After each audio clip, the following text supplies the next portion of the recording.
പ്രശ്നങ്ങൾ പരിഹരിച്ച് മുന്നോട്ടു പോകും. ദേശീയപാതാ വിള്ളലിൽ മന്ത്രി മുഹമ്മദ് റിയാസ്. ദേശീയപാത 66 പ്രശ്നങ്ങളെ സുവർണ അവസരമാക്കി പദ്ധതിയെ പ്രതിസന്ധിയിലാക്കാമെന്ന് കരുതുന്ന UDF നിലപാട് ജനങ്ങളോടുള്ള വെല്ലുവിളിയാണെന്ന് മന്ത്രി PA മുഹമ്മദ് റിയാസ്. നിർമ്മാണത്തിനിടെ ചിലയിടങ്ങളിലുണ്ടായ പ്രശ്നങ്ങളെക്കുറിച്ച് നിലപാട് വ്യക്തമാക്കിയതാണെന്നും പ്രശ്നങ്ങൾ പരിഹരിച്ച് മുന്നോട്ടു പോകുമെന്നും അദ്ദേഹം ഫേസ്ബുക്കിൽ കുറിച്ചു.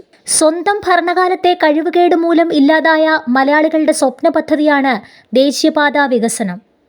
ഈ പദ്ധതിയെ തുടക്കത്തിലേ മുടക്കാമെന്നും തടയാമെന്നും കരുതിയ UDF പൂർത്തീകരണ ഘട്ടത്തിൽ ഈ സാഹചര്യത്തെ സുവർണ അവസരമാക്കി പദ്ധതിയെ പ്രതിസന്ധിയിലാക്കാമെന്ന് കരുതുന്നുണ്ടെങ്കിൽ അത് ജനങ്ങളോടുള്ള വെല്ലുവിളിയാണെന്നും മുഹമ്മദ് റിയാസ് പറഞ്ഞു.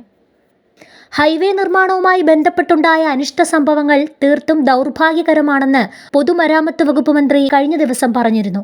വാർത്ത അറിഞ്ഞയുടൻ നാഷണൽ ഹൈവേ അതോറിറ്റിയുമായി ബന്ധപ്പെട്ടിരുന്നെന്നും പത്രസമ്മേളനത്തിൽ സംസ്ഥാന സർക്കാരിന്റെ നിലപാട് മുഖ്യമന്ത്രി തന്നെ വ്യക്തമാക്കിയതാണെന്നും അദ്ദേഹം പറഞ്ഞിരുന്നു. നാഷണൽ ഹൈവേ അതോറിറ്റി ഓഫ് ഇന്ത്യയുടെ ടെക്നിക്കൽ ടീം ഫീൽഡിൽ പരിശോധന നടത്തി സമർപ്പിക്കുന്ന റിപ്പോർട്ട് ചർച്ച ചെയ്ത് മറ്റ് കാര്യങ്ങൾ തീരുമാനിക്കുമെന്നും അദ്ദേഹം വ്യക്തമാക്കിയിരുന്നു. മലപ്പുറം, തൃശൂർ, കാസർഗോഡ്, കണ്ണൂർ എന്നിവിടങ്ങളിലാണ് ദേശീയപാതയിൽ വ്യാപക വിള്ളലും മണ്ണിടിച്ചിലും കണ്ടെത്തിയത്.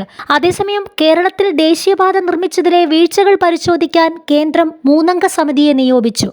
IIT പ്രൊഫസർ KR റാവുവിന്റെ നേതൃത്വത്തിലാണ് സമിതി. ഇവരുടെ റിപ്പോർട്ടിന്റെ അടിസ്ഥാനത്തിൽ തുടർ നടപടി സ്വീകരിക്കും. ദേശീയപാതയിൽ 3 ജില്ലകളിൽ വിള്ളലും മണ്ണിടിച്ചിലും ഉണ്ടായതോടെയാണ് സമിതിയെ നിയോഗിച്ചത്. ET മുഹമ്മദ് ബഷീർ MP ഉൾപ്പെടെയുള്ളവർ നിർമ്മാണത്തിലെ അപാകത ചൂണ്ടിക്കാട്ടി ഗതാഗത മന്ത്രി നിതിൻ ഗഡ്കരിക്ക് പരാതി നൽകിയിരുന്നു.